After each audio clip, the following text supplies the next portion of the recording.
Hello and welcome. This is Groovy Gift Giving. My name is Theodore. In today's video, we are going to talk about one of my favorite topics in general, and that is avoiding cliches. I find cliches in general to be an interesting topic, and I think part of it is because cliches, in order for something to become a cliche, it means it's been used over and over and over again. It's been used too much.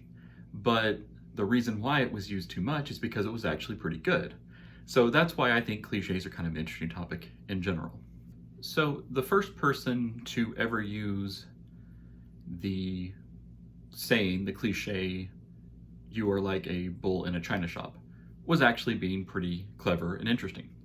Say if they were witnessing someone who was clumsy, knocking things over, maybe moving around too much for a small space, and they said, "Hey, you are like a bull in a china shop." That's actually pretty funny and clever. It's a good analogy. But I assume that what happened is someone else heard that phrase and thought, "Hey, that's really interesting, that's really clever, I like that. So I'm going to use that myself, I'm going to steal that." And then someone else stole it, and then eventually it becomes a cliche, it's boring, it's overused, right?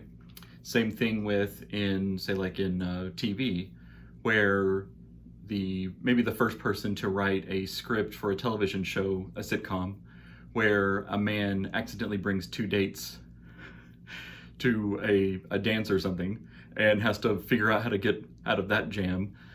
That's been used so many times over and over again, especially it seems like through the 80s. In 80s sitcoms, that was a trope that was used over and over again.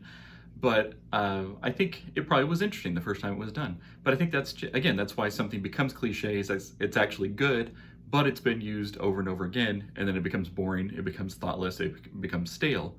So the same is true about gifts and gift cliches. When something was maybe clever in the first place, but now it's been used too many times and now it's thoughtless, boring, and stale. Perhaps the first man to ever buy his wife or significant other a box of chocolates shaped like a heart on Valentine's Day, perhaps that was clever and interesting and well received. But it's been done so many times, not only been done so many times, it's so readily available. Any store you go into leading up to Valentine's Day, at least in the US, go to a drugstore, go to a department store, go to any sort of store, you'll see just aisles and aisles of Valentine stuff, and you'll inevitably see heart-shaped boxes of chocolates. That is a stale, boring, overused gift. Is there anything inherently wrong with it? No. And I think it's also, again, just like I mentioned in previous videos about getting the gift for the person and about listening, if someone happens to really like that, then yes, that is a very good gift for them. I think it's also maybe not even a bad gift if it's tacked on to another gift to someone that really likes these sort of mystery chocolate boxes. That can be a good thing. Maybe in another video, I'll talk about how if you do a twist on a cliche, that can actually make it, again, clever and interesting and fun. But going out and just buying your wife or significant other a box of chocolates, a cliche gift, and I don't mean to pick on that specifically because there are many, many, many cliche gifts, but being aware of what's been done so many times that it's become boring, it's become cliche, is a good step in the right direction to taking your gift giving to the next level gift giving, as I like to say on this channel. I would also like to add something else here beyond just cliches, and that is the generally accepted ideas of what people like in, I guess I'd say, in a culture or in society. For example, a great example, I guess, for the United States, I imagine other countries are like this too, but there's this assumption that all women like to receive flowers as gifts. And many do, but it shouldn't be assumed that all women enjoy receiving flowers as a gift. It's also widely believed that men like receiving things like tools as a gift. That might be I guess, generally safe assumption for some men, but I would avoid any sort of assumption about that when it comes to gift giving. I know my wife in particular, she's not anti-flowers, she likes flowers, but I think she likes seeing them in nature or seeing them in landscaping rather than me buying them from a store and giving them to her. I have bought her flowers in the past and she's enjoyed them, but it would be a mistake for me to go out and buy her flowers for every holiday or for every Valentine's Day or for anniversary. That would be a mistake for me. That's not something that she wants. There are some women who do like that, and that's wonderful. That's great. If she were to go out and buy me tools for my birthday or for Valentine's Day or something, I would ask if she was feeling okay because I'm not anti-tool. I have lots of tools. I use tools, but that is definitely not something I want to receive for a Christmas present or a Valentine's Day present. It's just something I'm not that interested in. And if I need a tool, I just go buy a tool rather than getting them as gifts. It's just something I'm not interested in. I think that there are gift-giving cliches year-round, but I think certain holidays, I'd say specifically in the United States, Valentine's Day is prone to cliches. So I think it is a holiday that should require a little bit more work if you want to break out and take your gift giving to the next level. Now, I, in a previous video, mentioned the experience I had of buying my wife gifts on our first Valentine's Day together back before we were married. And I bought her a decanter for perfume and a heart-shaped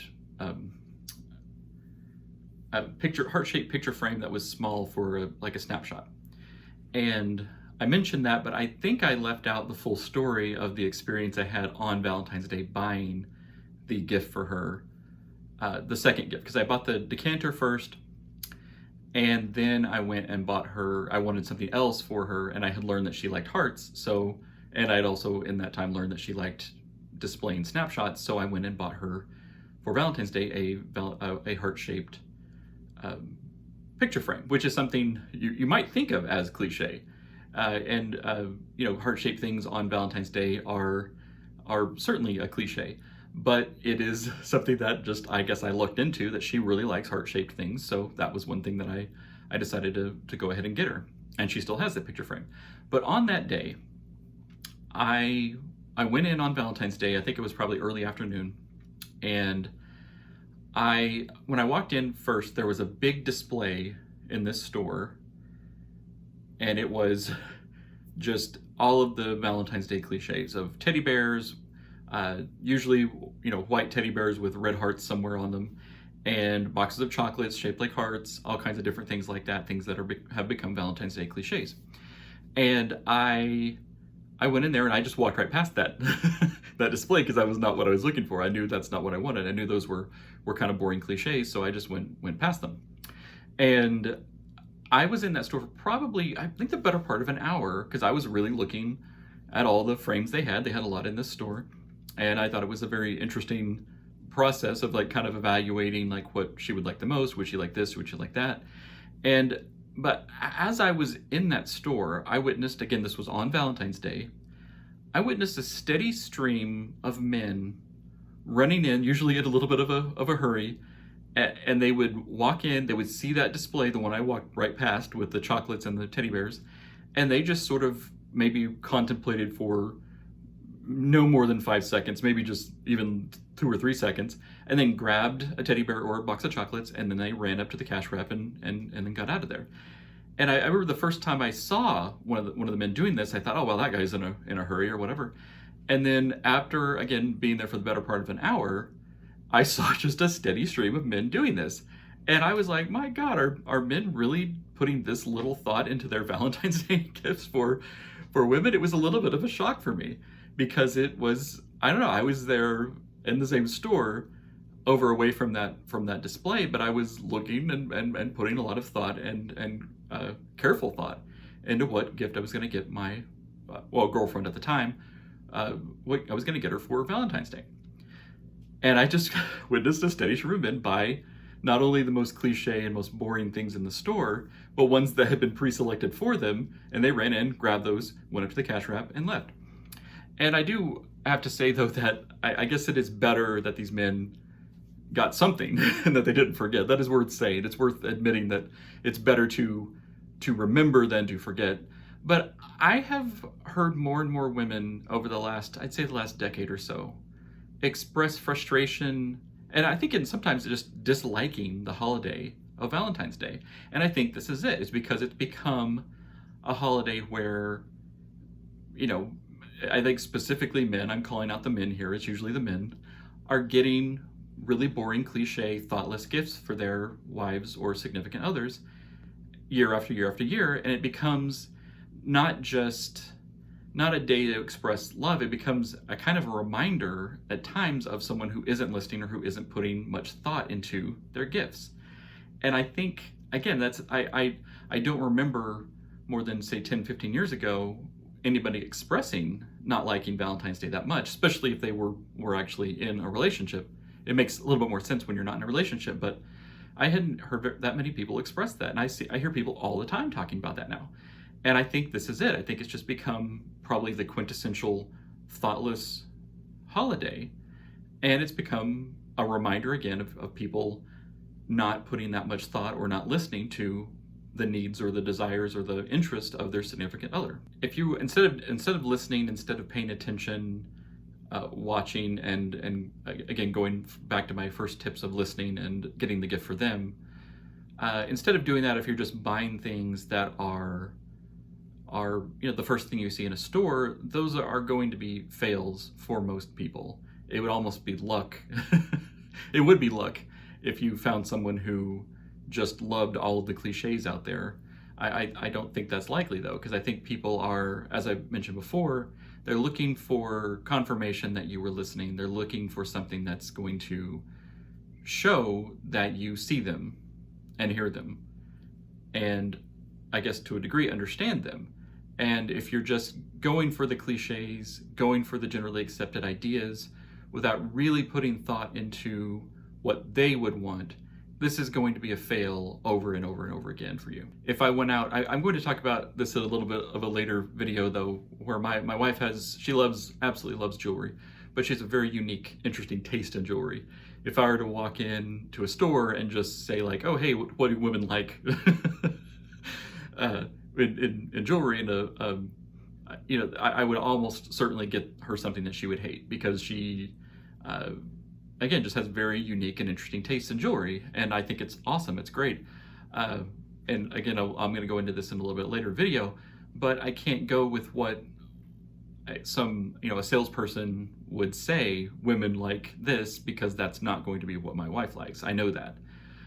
So it is, again, going back to the listening aspect, you have to really pay attention. Again, she doesn't hate flowers. She actually likes flowers. But it would be very strange for me to go out and buy, especially if I spent a lot of money on flowers, that would be a very strange gift for me to get her. And again, like I said before, she would never just go out and buy me tools. It's just not something that I would really ever want as a gift. So you really do have to, it is absolutely worth acknowledging that some women love flowers, some men might like flowers. I'm not going to judge someone for for liking something that's not expected for their gender in society. But yeah, I think it is all about listening and paying attention and learning what someone likes and buying a gift that goes with that. Well, that is it for this video. In my next video, I'm going to talk about avoiding specialized gifts.